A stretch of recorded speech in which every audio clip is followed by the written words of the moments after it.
Thank you very much for joining us. This is our inaugural event for a series that we're hoping to create, a Voices in Agility panel series. Thank you all for joining us. We're kicking off this first series with some discussions with panelists, specifically to celebrate Black History Month. So we want to celebrate, to acknowledge, to share, to hear from some friends of ours in the Agile space, particularly those people that have been demonstrating themselves as really capable and standout Black Agilists. So I'm going to introduce them quickly. We've only got about an hour here together, so there's lots and lots of things we can discuss. But basically, our breakdown will look like this. We sort of organized our discussion into 3 sections. We're going to talk about career tips. So if you are a Black Agilist or you're in that space and you're a person of color, that's going to be the first things that we talk about amongst the panel. Then we're going to talk about how to navigate some of the challenges that Black people and people of color more broadly encounter in this space. And then we'll talk about shared learnings. We're not going to quite get to tips and tricks, but what have these people who are all fairly established in their careers seen, and what can they share with us to help us understand where we are now and where they see us going in the future. So without further ado, let's just briefly meet our panelists. And I'm going to start with SMB, Saraounia. This is Saraounia Mboka-Boyer. And Saraounia, I'll let her do her intro, but Saraounia credits herself or describes her title as an inclusion engineer. And I'll let her speak to that a little bit later. Saraounia. Good morning, everyone. Good morning, good afternoon, good evening, depending on where you are in the world. My name is Saraounia. And as McCaul said, I'm an inclusion engineer. And so I'm an inclusion engineer as well as an enterprise agile consultant, really focusing on the intersection of inclusion, looking at things such as human-centered design, agile, and international development as it relates to, if we want to change the world of work, we do that so we can change the world for people, for the humans who live in it. Love it. Pleasure. Love it. And now let's meet Kai. This is Kai Zander, and Kai is the Director of Learning Solutions for CareerWise USA. Kai? Hello, everyone. Yes, my name is Kai Zander, and I love everything about agility, and I love that I have the opportunity to do it with CareerWise. CareerWise is a nonprofit devoted to creating modern youth apprenticeship opportunities. So I have the opportunity to work with individuals who really and truly are at day one of work and they have no context of anything. And so to have the opportunity to share and empower them with agility skills is just the best. Thanks, Kai. And last but not least, Todd Williams. Todd is the director of the Agile Practice for WESCO. Todd. Yeah, good day, everyone. My name is Todd Williams again. I kind of got my start in Agile, like probably many of us on the phone, as an entry level, I would say, starting as a Scrum Master and kind of worked my way up and developed into a senior Scrum Master, Agile coach. And then the last 5 years or so, I've been helping lead the strategy and the Agile transformation in a more of a director role.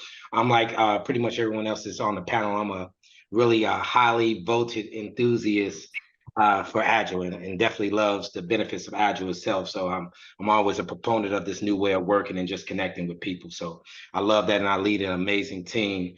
Some of them that's actually on the call too as well that supported me. So it just speaks to the volume of how great of a group of folks that we work together, and I have the pleasure of, I say, working with them, not working for them. So thank you.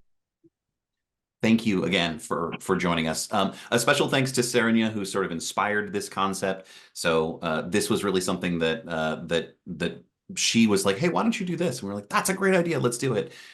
Let's kick this off with a broad question. So our first broad topic is just career tips generally. And I'll kick it off with Saraounia, who kind of the title of inclusion engineer is an interesting one, and I think it gets to the point, to the heart of at least part of what we're talking about here, how you navigate the nature of the agile space, but career progression in general as a Black American. Could you tell us a little bit, Saraounia, just to put a point on my question, and then please feel this is going to be sort of a broader discussion style roundtable. I'm here to keep things moving, but if you have questions for the audience, if you have questions you want to jump in, and for our other panelists, please feel free to join at any time. So Saraounia, I want to kick things off with, can you tell us a little bit about what inclusion engineering is? Sure, thanks, McCaul. Folks, if that sounds like a made-up title, it totally is. And so as with most things in Agile, I didn't have what I needed. There wasn't a term or a job that existed that really captured the idea of inclusion, not or a diversity, not just in the sense of phenotype, but looking at diversity holistically, looking at holistic human beings versus slices of identity. I don't just choose to be Black or to be female or to be queer. I am all of those things at once. And so through experimentation, I came up with the idea of, what do engineers do? They leverage scientific principles, methodologies to build, create, and develop spaces. And so an inclusion engineer takes a deliberate approach using methodologies, frameworks, and human-centered design to really look at how can we create good soil, as I refer to it too. Every individual, if they were to be a plant, how can we create the spaces where every plant in that ecosystem has the nutrients in the soil it needs to grow best? Some plants may bear fruit, some may be floral, some may kind of be spindly like pine trees. But it's the idea of how can we move beyond the simple definition of diversity or inclusion, looking at skin color, as we tend to do in the United States, but looking at that in the context of ethnicity, of our phenotypes, of our class, of our education. And so it's really the idea of, let's not just be theoretical, let's create specific and deliberate actions to foster and build those spaces in partnership with others that are fit for function, that allow every plant in that ecosystem to thrive as intended. Absolutely love that. So let's dig into that a little bit more. Saraounia, the nature of the way that you're thinking about inclusion engineering, how has that been influenced or shaped, or have you used it to shape your interactions in the Agile world in particular?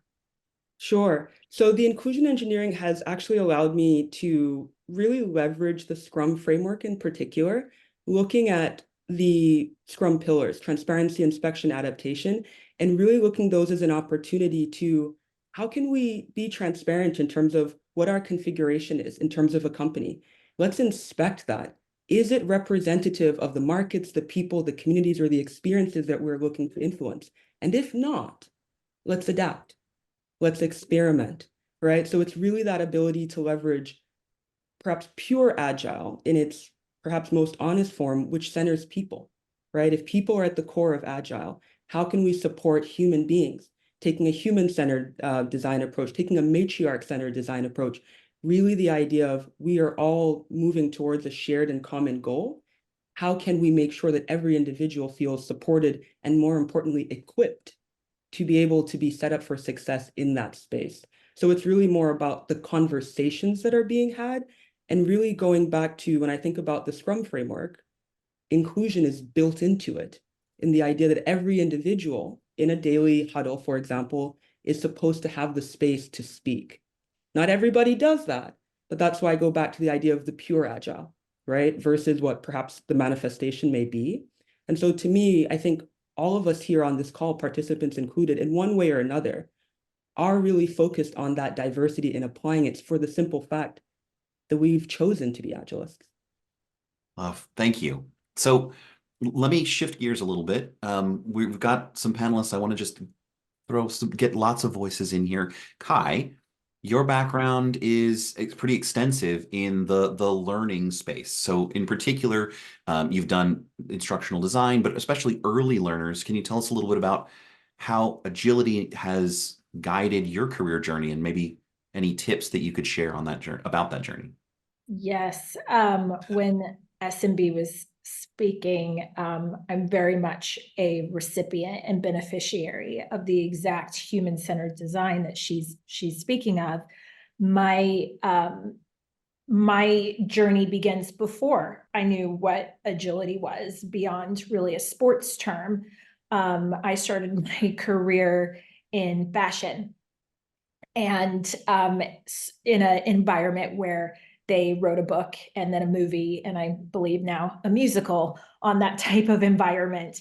And it was not collaborative, and I was encouraged to be seen and not heard. I made myself very small, and that transcended into my personal life of just looking down, being small. I had nothing to contribute. That's all I was worth were spreadsheets, and that's it. There was nothing going on up here, just my output. And then I had the opportunity in 2013 to join the team at Rally Software. And my journey did not begin as a Scrum Master. Actually, I answered a job for, at the time, the first couple of months, was their office manager. And it was a very small event, but someone asked me a very simple question: Kai, what do you think? And I almost fell out of my chair because I'd gotten used to no one asking that. And so my journey since then has been how I felt of being seen and being acknowledged for the ideas that I could bring to the table, and loving that feeling so much. I wanted everybody to feel it. So then I joined the learning and development team at Rally, which became CA Technologies, which became Broadcom, which we went through a couple acquisitions. But then I left and went into ed tech to try and raise the, this agility thing, learn it. It's so much fun. And if you can learn it early, it would be great. The problem is my timing wasn't so great, and saying that to teachers during the pandemic when they were in hybrid was probably not the best time to do it. But I kept pushing and kept pushing. And I knew that that was a way for people to see the greatness in themselves through the values, particularly individuals and interactions and being seen. And so that's what I continue to do today, is to connect the dots of really creating from the student experience before they enter day one of work, that they walk in head held high and empowered and feel everything that I felt, but really for the past 11 years. Thank you. I want to tag on to that. So let's get the shape of everybody's background. Todd, your background is, as I understand it, primarily in transformation and transformation work in the Agile space. Starting there, can you tell us a little bit about your journey and things that you would share that might be helpful to understand, like challenges that you've faced or how you've overcome challenges that you've seen in that area? Yeah, that's a great question. I think number one, never underestimate the value of common sense. I think you got to always be able to just, go with your gut and be able to have data to fact, to kind of back you behind your story. So by me being a person of color, a lot of times I would bring up ideas along my career and it would get challenged, right? So I had to take on the mindset of, well, I'm a former athlete. I had to shape myself to a corporate athlete, meaning I got to outwork you. In that case, I'm got to be twice as smart as you, and I got to be very articulate, because sometimes I can come off, just because of my stature, I'm a very big guy, right? I can seem a little bit intimidating. So the first thing they look at as your physical stature, right? And then by you being labeled as a former athlete, they don't think you're as smart as everyone else. So I had to take on a little bit of different approaches, that I had to understand how to read the room. As we were talking before the call started out, I have an undergraduate degree in psychology, so I understand brain science and a lot of other different avenues that gives me an advantage. And I think when you layer that with Agile, right? Agile is really about connecting with people, right? And trying to really being able to find a common ground with folks. So I think once I started to tap into, man, wow, I have these God-given abilities and these talents, I think my confidence grew within that. So it was a matter of me at that point being able to maximize my opportunity in my window. I'm a big proponent of that. When the lights come on, I'm ready to go, right? So I always prepare myself to bring the best myself, to work every single day and lead.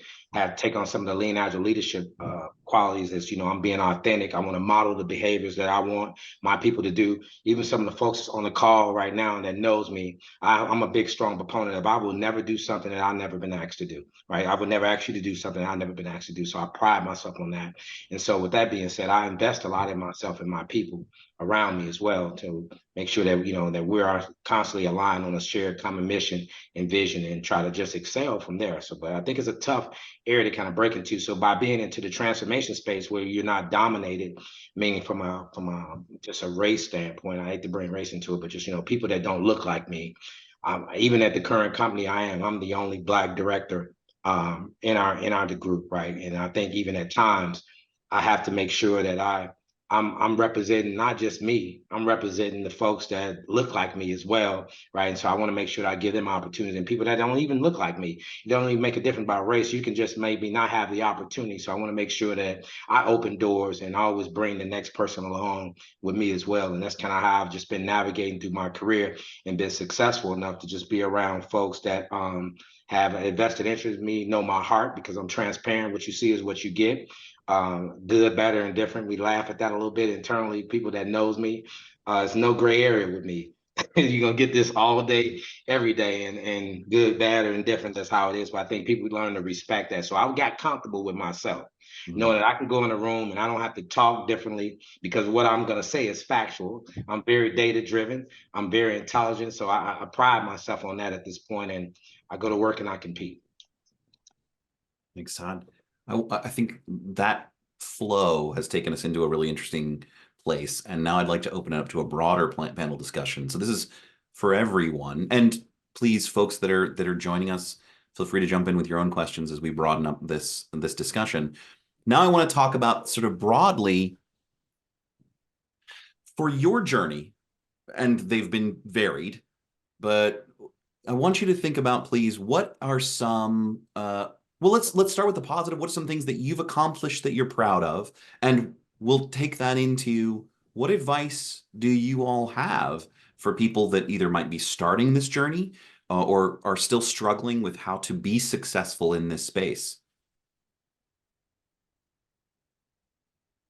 I guess I can kick us off. Sure. I think some things that I can share with you just as I kind of have climbed the rank and things like that. Find something that you're good in and just continue to build upon that. A lot of times we look for the opposite. We look for opportunities where our weak spots are at, right? And say our blind spots, and we want to build upon that. I'm a proponent of, I think you should continue to build on the things you do right. Do it right very well, right? So if it's crunching numbers and you know you're a data person, you can tell a story with data, hey, lean into that. Highlight your attributes where it is. If you're very great, if you're articulate at speaking and you're a strong facilitator, highlight those things too as well. And also find you a mentor, which I think is something that's very key. I was able to be blessed with, you know, finding mentors. So knocking on doors or just sending emails and just saying, hey, would you like to mentor me? And, you know, I pick a person. It's almost like dating, right? You want to pick a person that you know that's going to tell you the truth and make you aware of the blind spot. I don't want to be paired with a person that's going to tell me I'm good and knowing that, hey, I might suck with some of the my written skills, right? If I, you know, things like that, or how I'm showing up. So I think having a mentor and then understanding where the company is going. I'm a big proponent of always reading the earnings report and figuring out where the company is investing.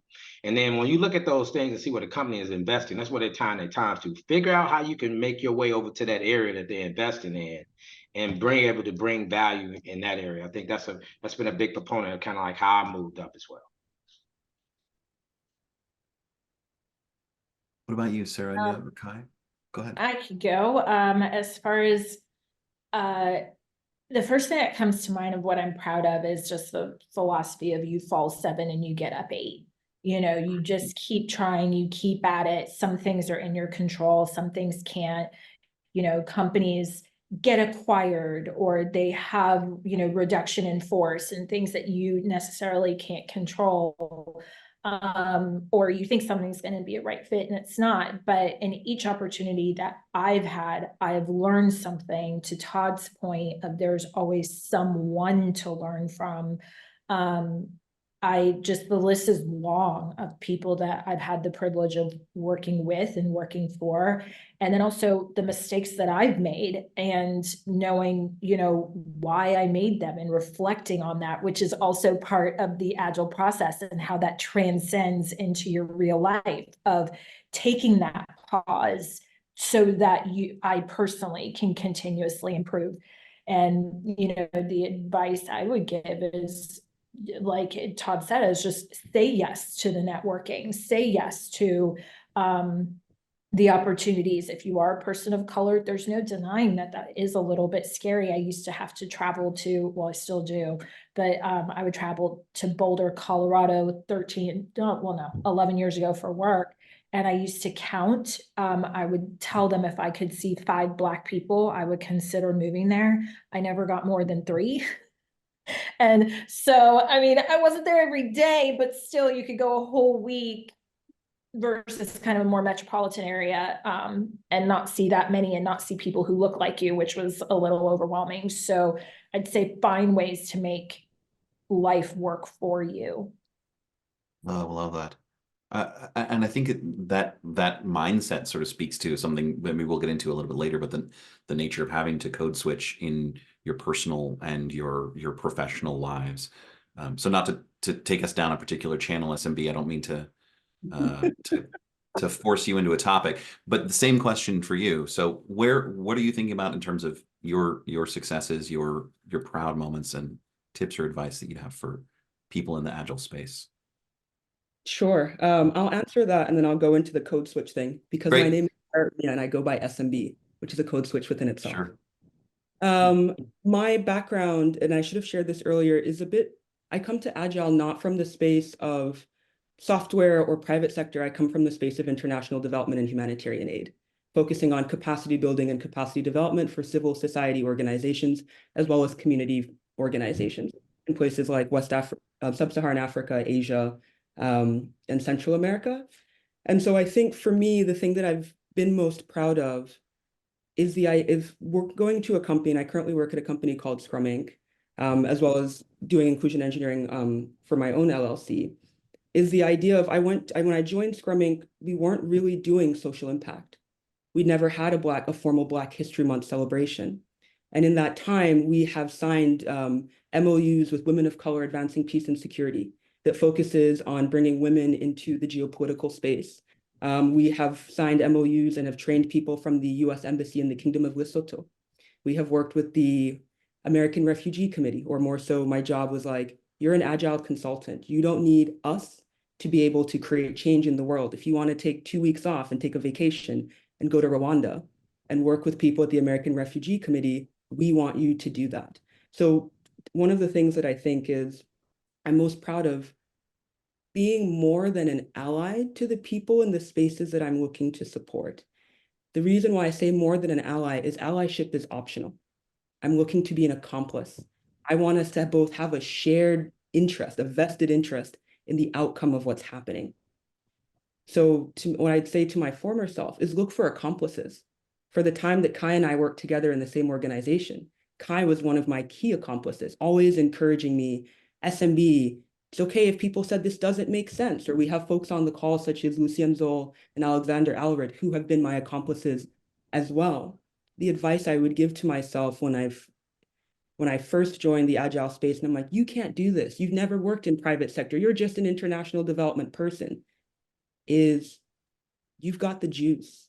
You can do this. Be uncompromising. There is a quote by George Bernard Shaw that I tend to live my life on, and it's, the reasonable man, and let's adapt it, the reasonable woman adapts herself to the world. The unreasonable woman adapts the world to herself. All change is dependent on the unreasonable woman. And so when I think to move from there into the code switching piece, my name is Saraounia. It is a lot of vowels. It is 9 letters, and I have a 12-letter last name. Because I'm working in the private sector space in the first time in the US, I find that people have difficulty saying Saraounia. And so I used to say, it's okay to call me Sarah, because that was easier for people to be able to say, oh, well, you're Sarah, we'll just go there naturally. And I had to come to the space of, no, you will not call me Sarah. You will take the time. You will leverage Agile principles of respect. You will have the courage to say it wrong and say Saraounia, Saraounia, all of those things. But ultimately, we're either going by Saraounia or we're going by SMB, which is just saying Saraounia Mboka-Boyer. And I think for a lot of Agilists, Black Agilists in particular, when I say Black, I'm looking at the global concept of Blackness. So people who are phenotypically racialized as Black, it tends to be quite difficult. So you'll have somebody whose name is Eramos, we'll change it to Eric. You'll have somebody's name who is Muhammad, but you'll change it to Mo, because you want to create that ease. We as Agilists can be doing a better job of creating the spaces for diversity of dissent, or just simply diversity of difference, and that being okay, and us taking the time to do that work. Now we're getting juicy. Okay, great. Let's take that into the next topic. And I had set up some sort of roundtable discussions too, so I'll do that as well. But we're really, I think, getting to the part that is potentially a little challenging, and for me a little exciting. Let's talk about the challenges of this workspace. So I'll start with an open invitation. Please feel free to jump in and share your thoughts, but I'm going to cue you up, Kai. You're going to be our sort of guinea pig, or at least our conversation starter. How have you identified, navigated, addressed systemic challenges that you've encountered in organizations or wherever? And I don't expect you to call anyone out specifically, though you're welcome to do so if you choose. There's a different experience for people who are, to use your term, Saraounia, phenotypically Black. And that's what we want to sort of talk about today. What are the institutional challenges that you've encountered, and how have you dealt with them?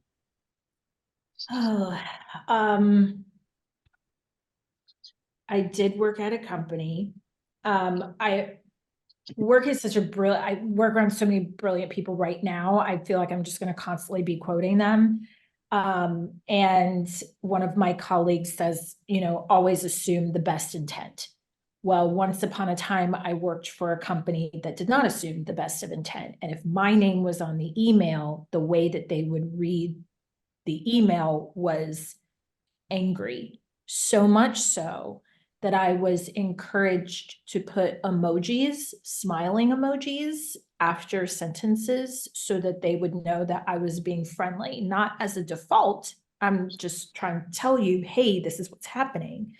But the assumption was my default was angry. And the really horrible part is, guess what? That made me angry. So you kind of became what it is they thought you were to start out with. And that took a really long time. And one of the greatest people I've ever met, a friend in Texas, one day had to tell me, like, your passion comes across as anger, because I was fighting so hard to get my point across. And I was having to yell so loud to be heard. So navigating being assertive, but for the recipient to hear you versus just getting it out, is a balancing act. What I would say now is it does feel different than it did 5 or 10 years ago. I'm sure we could go into the political whys of who's, people who are retiring, people who are coming into the workforce and so forth, and just the natural makeup of who is in the workplace. But I don't feel like I have to fight very hard. But now, I work in a nonprofit where really the focus is on empowering youth, and particularly Black and Brown youth.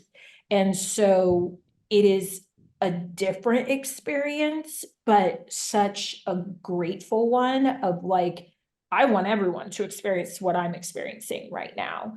And then also just having the opportunity to introduce agility in baby steps.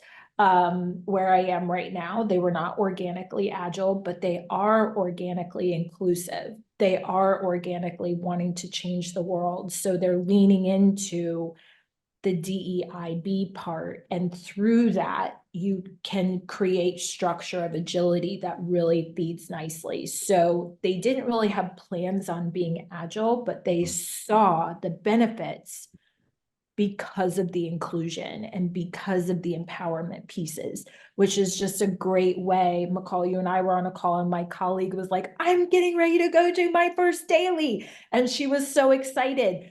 And that's the energy that they bring every day. And it's so much fun to watch, like, the light come on for people, and to see how great this way of working is to create an environment of belonging. Thanks, Kai. Todd, same question, but with your context. So you've traveled a journey in your career. what have you seen are the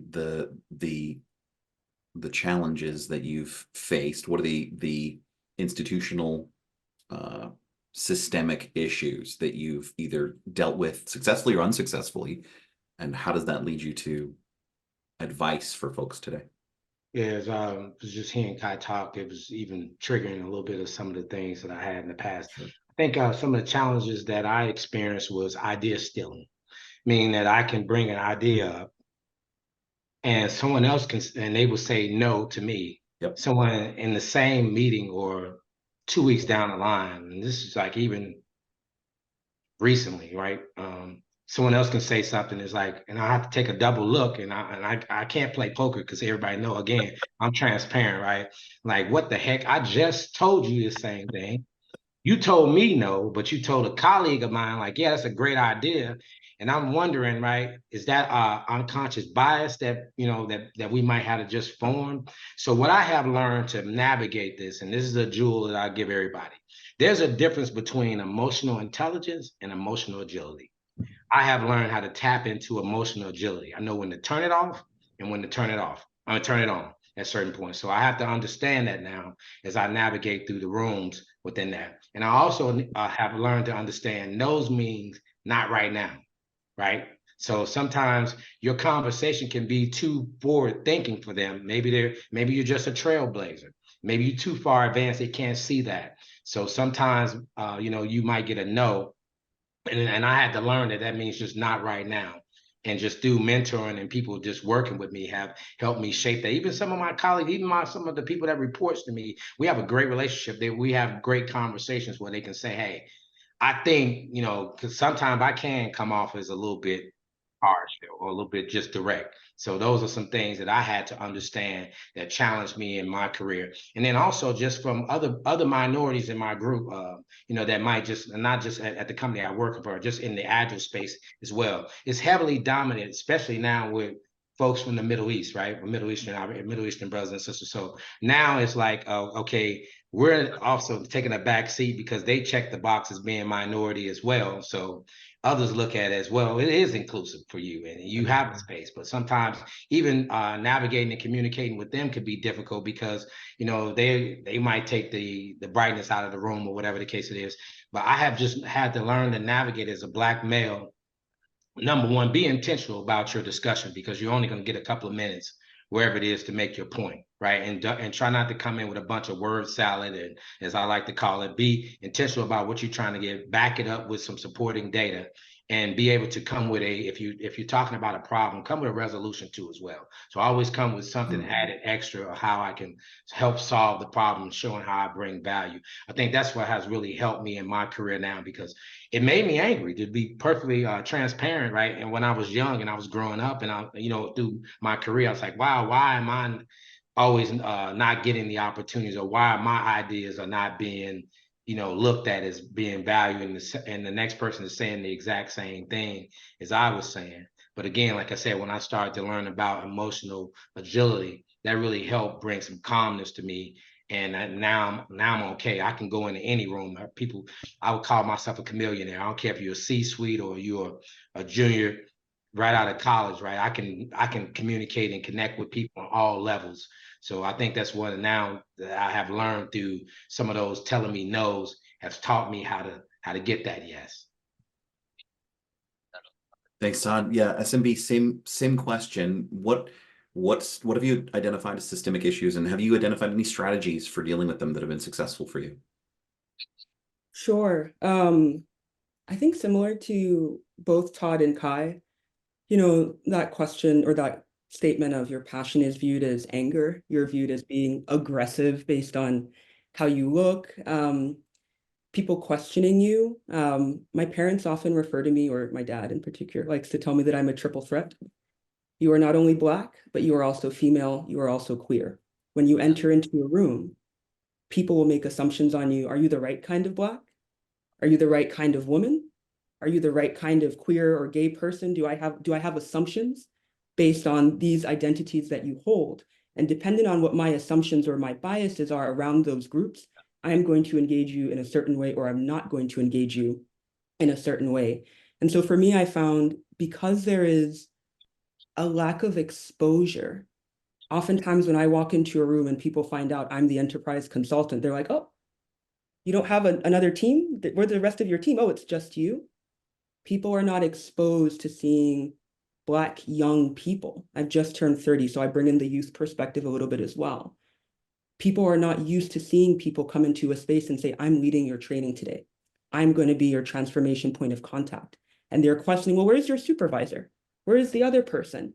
And I found that the best way to address that, as I said before, is to be uncompromising, to seek accomplices. I had a wonderful supervisor when I first started working in Agile. His name was Bobby Woods. And we would often go to trainings and people would defer to him. And he would say, I don't know, ask SMB. She's leading your training for today. And that would force people in the room to reorient themselves in such a way that it was like, for the next time, we are not going to look to that person. They felt awkward a little bit that it's like, that was my unconscious bias showing up. I think being transparent, there is a way, and I think I'm learning this from hanging out with more Southern people. There is a way to be assertive. As a Southerner, you can call people in versus calling them out while having a smile on your face and just being transparent about the fact that I appreciate this may have been what you expected. Sometimes expectation leads to disappointment. How can we come together to move forward? So I really think it's being able to have clarity in your own self. So that will help with the addressing people questioning you.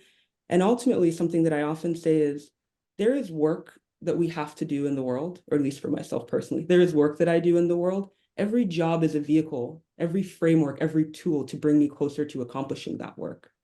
And if you're able to be uncompromising about what that work is, people tend to coalesce around that because it's no longer focusing on the input or the little grains of sand, but it helps people connect to your impact. And impact is something that every individual, regardless of their slice of identity or the holistic identity, can plug into and contribute in some form or fashion to.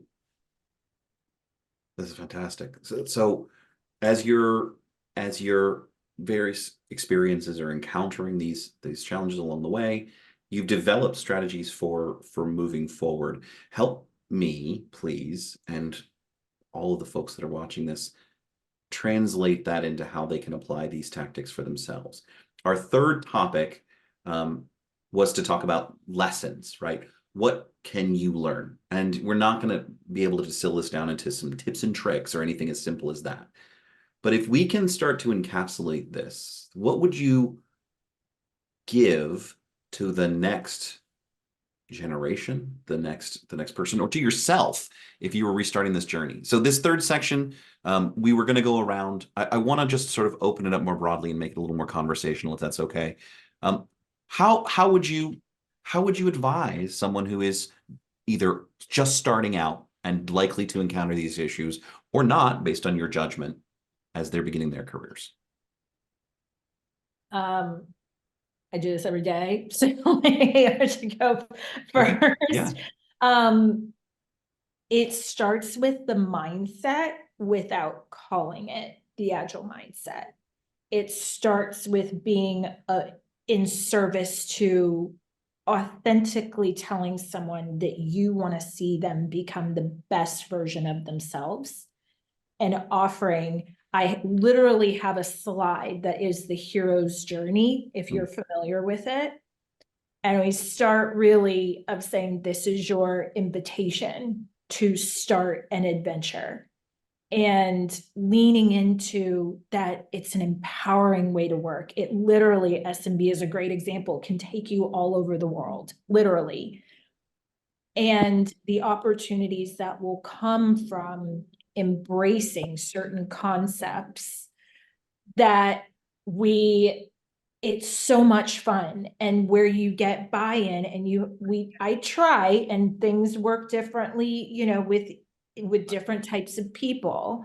But what I have learned is that when you come prescriptive and say, like, we're doing dailies, we're doing reviews, you get wide eyes and like, no, that is stressful. And Yeah.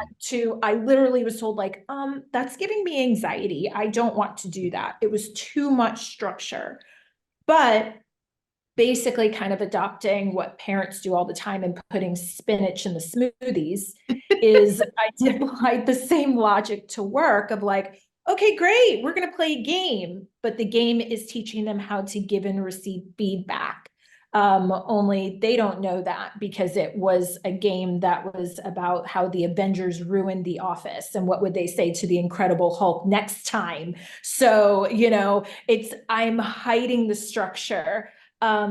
And we've had a lot of fun, and it's been a lot of experimentation, and I've learned things about people and they've learned things about themselves of what they're capable of. So the one thing I would say is like being prescriptive and saying, we're going to learn about this topic like Agile. If you present it like geometry, have fun, you're going to fail. But if you can present it as something that is genuinely going to help them become better human beings and have those type of adventures that they see on TikTok and have those lifestyles of the freedom of somebody working by the beach, you kind of run with it. And that's what works with them. And it really is like, I just wanted to invite you of what might give you a better work experience. So how about we just work on one thing at a time? But really leaning into, I think Todd said earlier, like storytelling and being really authentic. Also, like the stories that you can tell, and like, once upon a time, I was a waitress, and just kind of really coming to their level and meeting them where they are. Fantastic. Yeah, I think just to add to that, that's a great point. I look for the things, I would give people advice, like whatever makes you uncomfortable, those are your learning opportunities. Like, for example, I was uncomfortable at one point in time with data, right? So that let me knew I had to go get better in those areas, right? So I think it's doing a self-assessment on yourself. I hate to say that's a double word, right? But assess yourself, right? And see what makes you uncomfortable. The things that make you uncomfortable, that's where you need to invest your time at. So if hey, I'm not comfortable with speaking in front of a group, hey, there's Toastmasters. There's a lot of different things. There's meetups and things like that. You got to be able to be realistic with yourself, right? And understand where your gaps are. And then also part of, some part of the agile mindset for us is like, you like to fail fast. It's only a loss if you didn't learn anything from it, right? So go out there, take chances, fail, right? And learn from it. Be okay, be vulnerable. I think that's another thing that's very key. It's like if you show people, hey, I don't know all the answers, but guess what? I know how to get the right people to the room to know the answers. I think that's also a big proponent as well. So that's something that I would definitely tell people that's starting out or ready to break into this field.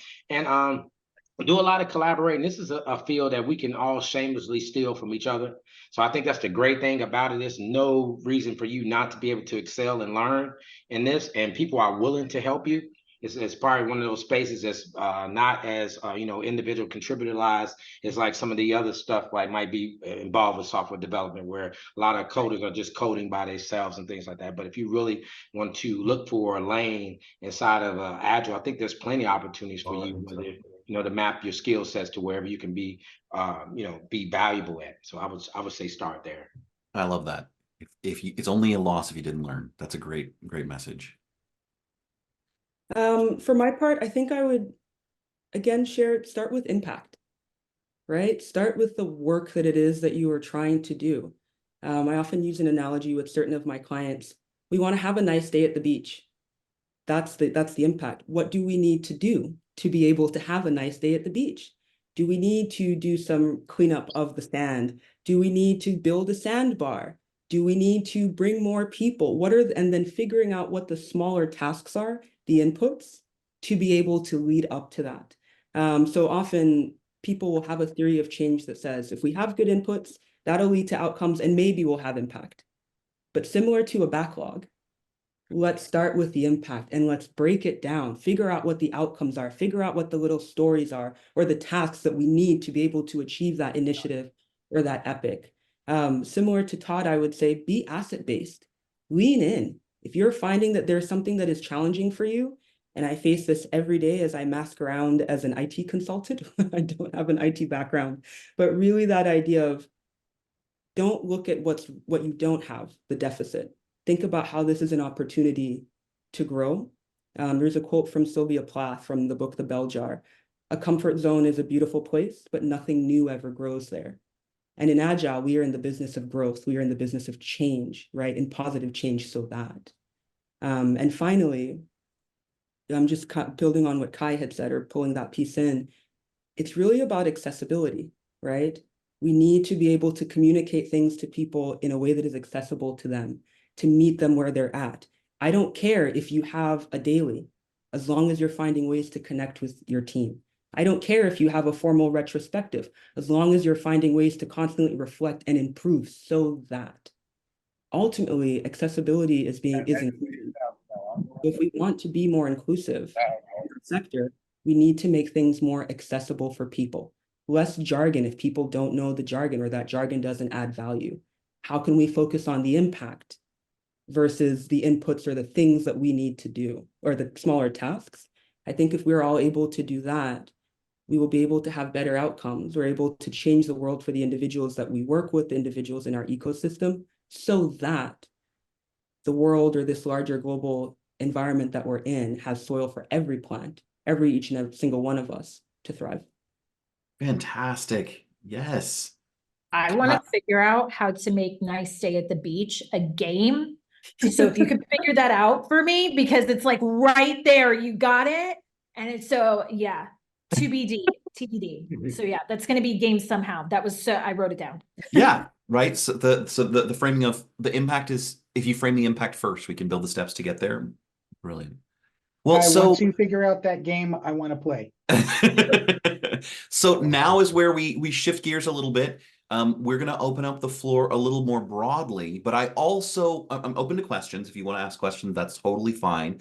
But I also want to charge the way that we're going to exit this particular conversation. I would like the next part of our discussion, so much as you're able, to be one about opportunity, about hope, about inspiration, about the positive, inspiring elements. What's and what do we see out there that's inspiring about the current state of agility, and hopefully about the experience of people of color, of Black people in the Agile space, that we can draw some positivity from as we close out our conversation? If you all wouldn't mind me going first, just in brief, we're not seeing as much of that idea of gatekeeping or doors. People are building archways. Come and go as you please. You don't need to wait for me to open the door for you or hold the space. There is that idea of, once I've broken through, let's take the door off the hinges. Come in or out. People are finding that you don't have to be an IT person. You don't have to work in software to be agile. When we think about agility, especially living in the current global environment or geopolitical malaise that we find ourselves in, we are all being forced to demonstrate tenets of agility in our daily lives. So it doesn't matter to me if you are using Scrum or SAFe or you've been formally trained, by the simple fact that you are a human being that exists in 2024. When Todd talked about that emotional agility, right, that psychological agility, the fact that that is happening more intuitively for more folks, to me, is a beacon of hope, in the way that, because we're not waiting for people to formally train others on Agile, but people are simply existing in that way because they need to, the space is opened up for that positive change. You're here. And I would just add to that, I think the way that technology has just shaped and changed our life, the digital transformation, it has now opened up a lane that everyone can come in and kind of get involved. We were talking prior to this call, is like, a lot of us, like, project management was the gateway to Agile at one point, right? Now it's with STEM programs now inside of the school system. Now it's introducing more kids to more science and more technology based careers. I think that those things are going to open up a lot. So there's a lot of hope. Even the funding, where you have now people that has went forward, right, and given back. So even when you see more at colleges and universities, they're funding more initiatives now that's bringing people of color and just Black folks in general more to the tech sector. And everybody has this entrepreneurial spirit, right? So now there's a lot of more businesses and opportunities that start to spin up from startups that's creating more opportunities for everyone. So I think the playing field is starting to stabilize, not getting leveled out yet, right? But I think it now has started to stabilize a little bit, where we can make leaps and boundaries. And it's like what I talked about. It's that, like, product development. It's that market window. you got to go through it right now, because that window might not be open between 5 to 10 years from now. So you need to know about the market rhythm and those ad hoc events. And this is an ad hoc event really right now. There's an opportunity where Black folk can actually, you know, come inside of the tech sector through agility, which I think is a totally different path that we had to navigate. Because before, if you didn't know how to code, or you didn't really knew the hardware side and could transition over to the software side, there wasn't a lot of opportunities for you. Even as a project manager, they wanted you to be a technical project manager. So now you have an opportunity to come in where you can utilize your soft skills, you can use some of your common sense and some of the other things about rallying people, and then be able to invest in gaining that technical aptitude. I think the future is extremely bright, and I'm extremely excited about, you know, where we're headed. But again, you know, the speed of business is now. You better come on now, because I can't promise you what it'll look like, you know, 2-3 years from now. So one thing I can definitely assure you all is what the future holds. Gen Z is exciting. They're entering the workforce. You know, they're really up until like I said, Gen Alpha is entering high school in the fall. They're tenacious. They want to be heard. They are natural collaborators. They are the agile mindset suits who they are as a generation so organically. So if you love this way of working, I am sorry, I don't care what you see on LinkedIn or what blog you say about Agile is dying. No, it's not. No, it's not. Now, frameworks, if frameworks don't evolve, if frameworks don't drink their own Kool-Aid and they don't pivot and adapt, those might go out of style. But agility and an agile mindset isn't going anywhere. And then to further get you excited, in October, I was at National Apprenticeship Week in New York, and brilliant speaker, amazing woman, amazing couple, Judy and Jamie Dimon. You may have heard of, feel free to Google. Judy got on stage as one of our speakers and said the most valuable skill for the next generation is an agile mindset. I think I almost sprained something because I was on the side of the stage going and like waving my arms, and my colleagues were like literally mouths covered, trying like not to laugh, but I couldn't help myself because it was a declaration to and everyone was writing furiously. And it was something I felt I'd been holding on to, the most giant I told you so, but I couldn't say anything. But I'm here to tell you, business is encouraging it, and it's naturally happening. And there are opportunities for every single person here, every single person you know who is passionate about this work to inspire the next generation. Your job may be different, but your mission is the same.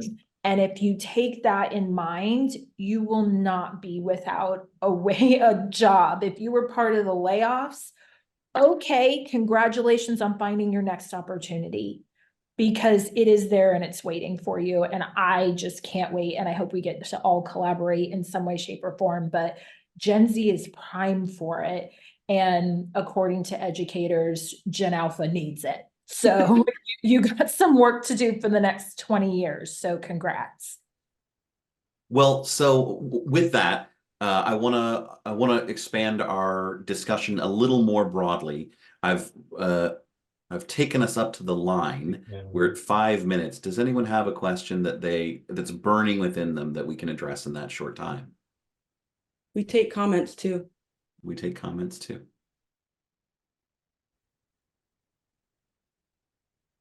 I have a question. Sure.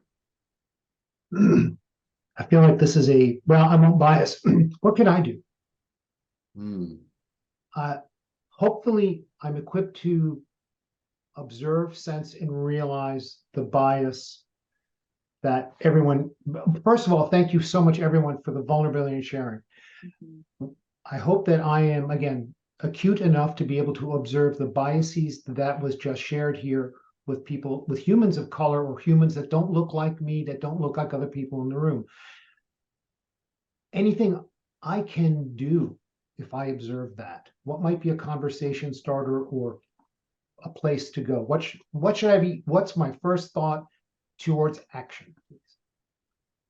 I'd like to perhaps take Todd and Kai's previous examples around people being questioned, people having their ideas taken. And this is often something that women talk about when we have like empowerment circles. If you hear somebody say an idea and it's ignored and somebody else, perhaps who's from a more dominant group, regardless of what that identity is, shares it, say, yeah, that's a great idea. Just like. Okay, yeah. Did SMB just freeze? I know, but in a terrific in the perfect call moment. to action. I thought it was the most amazing dramatic pause. I was like, oh, Yeah, she the mic just dropped. No, thank you for Saraounia, if you can hear me, yes, thank you very much. I think that's a great trigger, absolutely, from my own observation to say, yeah, but didn't someone say that? Thank you for that. It was an open question to the panel, but I know we have just a precious few minutes. Thank you, everyone. I would also say, if possible, and I really credit, looking and knowing what CAVU is doing, of making learning accessible, making entry points accessible. The reality is a lot of these courses are beyond what the average person can afford. And you have so much to share. So write the blog, put the course up somewhere, even if it's YouTube. Someone who needs to find it will. And then also something to consider, when I tell you I do this all the time, I literally do this all the time. Run whatever you wrote through ChatGPT and then say, like, make sure a 14-year-old can understand it. Change the reading level, change the comprehension level, because that is also how you're going to get more buy-in. Look for more partners. So think outside the box also of who you can work with. It's not just, we know this, but it's not just tech anymore. It's not just healthcare. It's not big enterprises. It's student groups. It's, robotics clubs. It's, how can you make a difference? What's going on in the high school or the middle school right around you, to say, like, how can you be of help? So it's all around you. And you have so much amazing, and I know that you do that because my sister took her RSM from you and you already offered, like, I will coach you. And I can tell you already have one victory of someone who didn't see themselves in agility, then was asking just nonstop, how can I get involved? How can I get involved? So you're already doing it. So for you personally, I would say keep doing what you're doing. We've come down to our last minute. I want to say thank you to everybody who's joined us today for our first panel discussion, Voices in Agility. But I especially want to thank Kai and Todd and Saraounia. I really appreciate the vulnerability that you all came out and shared, and the pride, right, that you've shared with us on putting your journey front and center. This has been hopefully the start of a really cool recurring project.